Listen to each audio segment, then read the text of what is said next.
దేశ రాజధానిలో యువత ఇచ్చినటువంటి పిలుపు మేరకు కేంద్ర ప్రభుత్వం పునాదులు కదిలి ఆఖరికి కేంద్ర మంత్రి ధర్మేంద్ర ప్రధాన్ను రాజీనామా చేసేటట్టుగా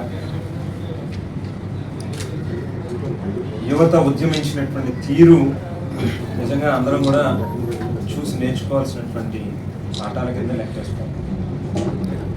అంటే ఎవరైనా కూడా అహంకారంతో అధికారం ఉంది కదా, మనం ఏం చేసినా చెల్లుబాటు అవుతుంది, జవాబుదారీగా ఉండాల్సినటువంటి అవసరం లేదు అని భావిస్తే ఏదో ఒక రోజు ప్రజల ఆగ్రహానికి ఆవేశానికి లోను కాక తప్పదు. ఖచ్చితంగా అటువంటి వ్యక్తులు నెత్తిని నేలకు రాస్తాం అనేటువంటి తీరులో ఇవాళ ఢిల్లీలో జరిగినటువంటి ఉద్యమం కనిపిస్తాం. ఇవాళ ఎన్డీఏ ప్రభుత్వంలో బీజేపీ, తెలుగుదేశం, జనసేన 3 రాజకీయ పార్టీలు కూడా కలిసే ఉన్నారు. మరి ఎన్డీఏలో నీటికి సంబంధించి జరిగినటువంటి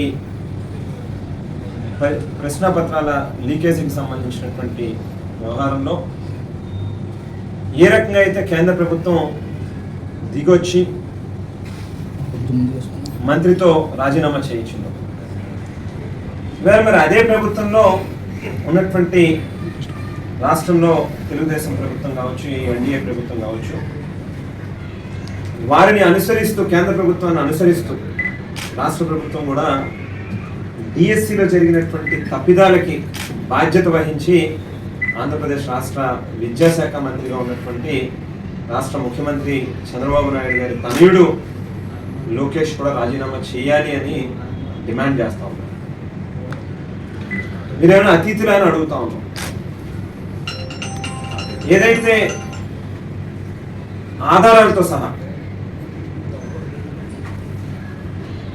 పరీక్షని నిర్వహించేందుకు పురమాయించినటువంటి ఏజెన్సీ దగ్గర నుంచి మొదలుపెట్టారు, అధికారుల దగ్గర నుంచి మొదలుపెట్టారు, అవుట్సోర్సింగ్ ఎంప్లాయీ ద్వారా ప్రశ్నాపత్రాలను తయారు చేసేటటువంటి డిస్ప్లేస్ చేసేటటువంటి వ్యవహారం దగ్గర నుంచి రిజల్ట్స్ అనౌన్స్ చేయడం కావచ్చు, లేకపోతే స్పోర్ట్స్ కోటాకి సంబంధించినటువంటి అంశం కావచ్చు,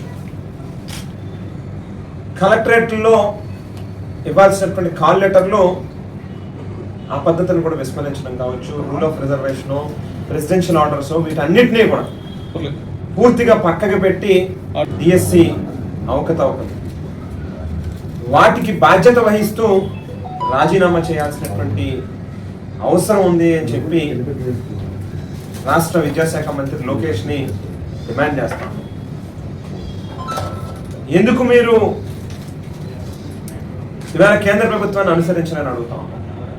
దివంగత ముఖ్యమంత్రి డాక్టర్ వైఎస్ రాజశేఖర రెడ్డి గారు యావత్ ప్రపంచంలో ఎవరు చేయనటువంటి గొప్ప సంక్షేమ పథకాలను ఆ వేళ ప్రజలకు అందించాలి అని తన పాదయాత్ర ద్వారా ప్రజల కష్టాలని దగ్గర నుంచి గమనించి చెల్లించినటువంటి హృదయంతో ఏదో చేయాలి, గొప్పగా ఉండాలి, పేదవాడి జీవితాల్లో మార్పులు రావాలి అని ఆలోచన చేసి మరి ఆరోగ్యశ్రీ, ఉచిత విద్యుత్ లాంటి గొప్ప పథకాలు ప్రవేశపెట్టి వాటిలో ఒకానొక ఆదర్శవంతమైనటువంటి పథకం కింద భారతదేశంలో ఉన్నటువంటి ఇతర రాష్ట్రాలు, ప్రభుత్వాలు, ముఖ్యమంత్రులు ఆంధ్ర రాష్ట్రం వైపు చూసి రాజశేఖర రెడ్డి గారు ప్రవేశపెట్టినటువంటి ఫీజు రియంబర్స్మెంట్ పథకాన్ని మనం కూడా అమలు చేయాలి. ప్రతి పేద కుటుంబంలోంచి ఒక్కరైనా ఉన్నతమైనటువంటి చదువులు చదువుకుంటే, ఒక ఇంజనీర్ గానో, ఒక డాక్టర్ గానో, ఒక ఐఏఎస్, ఒక ఐపీఎస్ అయితే వాళ్ళ తలరాతలు మారతాయి, ఆర్థిక స్థితిగతులు మారతాయని ఎంతో గొప్ప ఆలోచన చేసి ఆవేళ రాజశేఖర రెడ్డి గారు ఫీజు రియంబర్స్మెంట్ పథకాన్ని పెట్టారు. ఆ తదనంతరం ఆవేళ 2014 నుంచి 19 మధ్యలో ఈ రాష్ట్రాన్ని పరిపాలించినటువంటి ఇదే కూటమి ప్రభుత్వం ఫీజు రియంబర్స్మెంట్ పథకాన్ని నీరుగార్చేటటువంటి ప్రయత్నాలు చేశారు. ఏ రకంగా రాజశేఖర రెడ్డి గారి మీద ఉన్నటువంటి గుర్తింపు, ప్రజల హృదయాల్లో ఆయనకంటూ ఉన్నటువంటి ఒక స్థానాన్ని తొలగించాలి, చెరిపివేయాలి అనేటువంటి ఒక దురుద్దేశంతో ఆవేళ కూడా ఫీజు రియంబర్స్మెంట్ బిల్లులు ఇవ్వకుండా అనేక రకాలుగా ఈ రాష్ట్రంలో ఉన్నటువంటి విద్యార్థులను ఇబ్బందులు పెట్టారు. తిరిగి మళ్ళీ 2019లో తండ్రి పేదవాడి కోసం 4 అడుగులు వేస్తే నేను 10 అడుగులు ముందుకేస్తాను అని చెప్పి రాజకీయాల్లోకి వచ్చి రాజశేఖర రెడ్డి గారి ఆశయాల కోసం స్థాపించినటువంటి వైఎస్ఆర్ కాంగ్రెస్ పార్టీ ఆవేళ ఎన్నికల్లో పూర్తిగా ఫీజు రియంబర్స్మెంట్ అంతా కూడా పిల్లలకి ఎంతైతే ఫీజులు చెల్లించాల్సి వస్తుందో ఆ మొత్తాన్ని మేమే భరిస్తాము.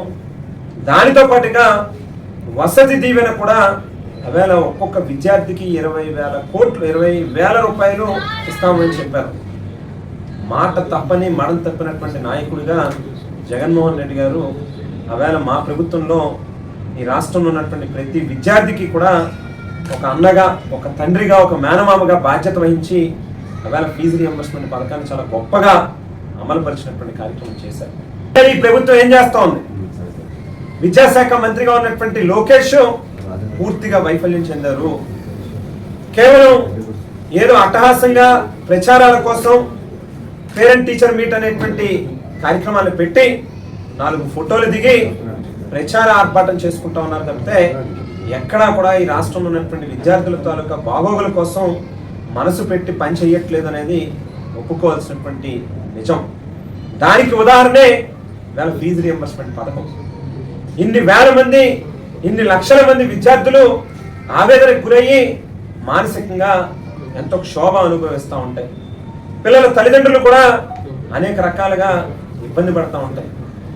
వాళ్ళ జీవితాలని ప్రశ్నార్థకం చేస్తూ ఫీజు రియంబర్స్మెంట్ బిల్లుల్ని చెల్లించకుండా ఈ రకంగా ఇబ్బంది పెడతా ఉన్నటువంటి ఈ ప్రభుత్వం మీద ఖచ్చితంగా వైఎస్ఆర్ కాంగ్రెస్ పార్టీ విద్యార్థి యోజన విభాగాలు పోరాటానికి సిద్ధమవుతా ఉన్నాం.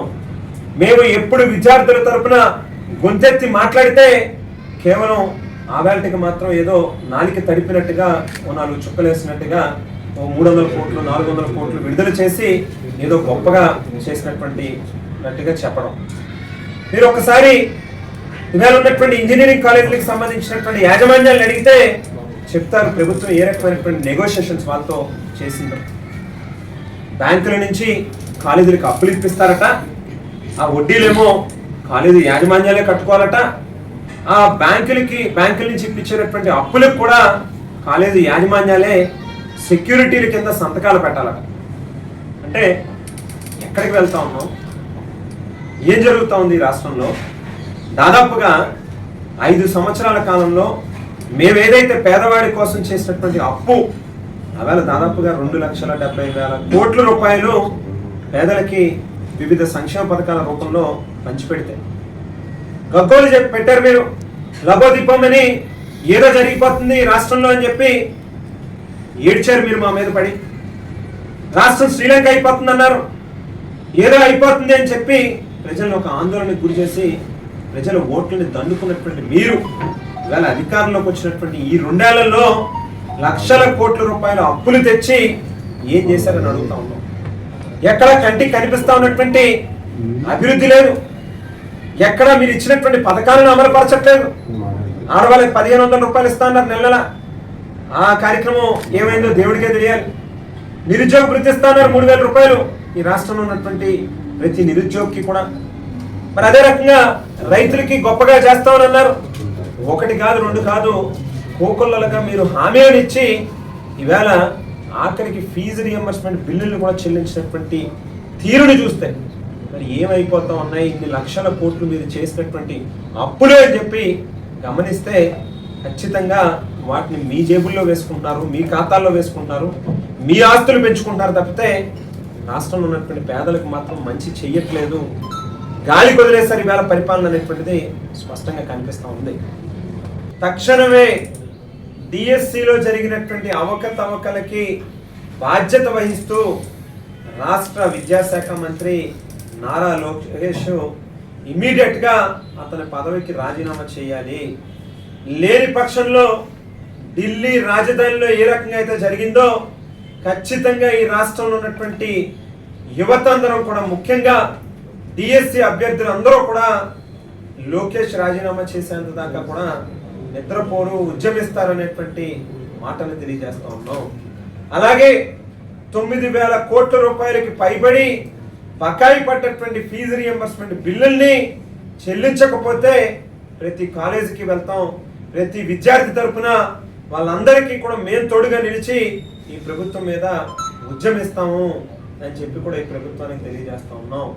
అలాగే ప్రతి నెల ఏదైతే మీరు 3,000 రూపాయల చొప్పున నిరుద్యోగ వృత్తిస్తా ఉన్నారో వాటిని కూడా బకాయిలతో సహా గడిచిన 2 ఏళ్ళుగా మీరు ఏదైతే ఇవ్వాల్సి ఉందో వాటన్నిటినీ ఇమీడియట్గా రిలీజ్ చేయాలి. ఇక్కడ ఏ 3 బడ్జెట్లలోని కూడా ఒక్క రూపాయి కూడా నిరుద్యోగ వృత్తికి మీరు కేటాయిస్తున్నట్టుగా చూపించలేదు. ఇవన్నీ కూడా వీటి మీద సమాధానం చెప్పాలి అని ప్రభుత్వాన్ని డిమాండ్ చేస్తూ మరి వీటి మీద పోరాటానికి మరింత ఉధృతం చేయడానికి కూడా వైఎస్ఆర్ కాంగ్రెస్ పార్టీ యువజన విభాగం సిద్ధమవుతా ఉంది. రేపు 28వ తేదీ మంగళవారం నాడు రాష్ట్ర వ్యాప్తంగా అన్ని జిల్లా కేంద్రాల్లోని కూడా పెద్ద ఎత్తున ర్యాలీలు నిర్వహించబోతా ఉన్నాం. ఈ రాష్ట్రంలో ఉన్నటువంటి నిరుద్యోగులు కానీ, విద్యార్థులు కానీ, యువతను కానీ, మరి ముఖ్యంగా డిఎస్సి అభ్యర్థులు కానీ అందరినీ కూడా పిలుపునిస్తా ఉన్నాం. రండి, స్వచ్ఛందంగా ఈ కార్యక్రమాల్లో బాధ్యతాయుతంగా పాల్గొనండి. మనం ఈవేళ సినిమా టికెట్ల కోసమో లేకపోతే ఇంకొకటో లైన్లో క్యూ లైన్లో నుంచుని ఎదురు చూసేటటువంటి యువత ఈవేళ ఢిల్లీలో జరిగినటువంటి కార్యక్రమాన్ని మనం కూడా ఉదాహరణగా తీసుకుని ఆదర్శంగా తీసుకుని మన భవిష్యత్తు కోసం, మన జీవితాల కోసం పోరాడాల్సినటువంటి బాధ్యత ఉన్నటువంటి ప్రతి యువత కూడా ఇవాళ ఈ కార్యక్రమాల్లోకి పార్టిసిపేట్ చేయాలి అని చెప్పి పిలుపునిస్తా ఉన్నాం. రాష్ట్రంలో ఉన్నటువంటి యువతకి, విద్యార్థులకి అందరికీ కూడా పెద్ద ఎత్తున ప్రతి జిల్లా కేంద్రంలోని కూడా ఈ కార్యక్రమాలు జరగబోతూ ఉన్నాయి.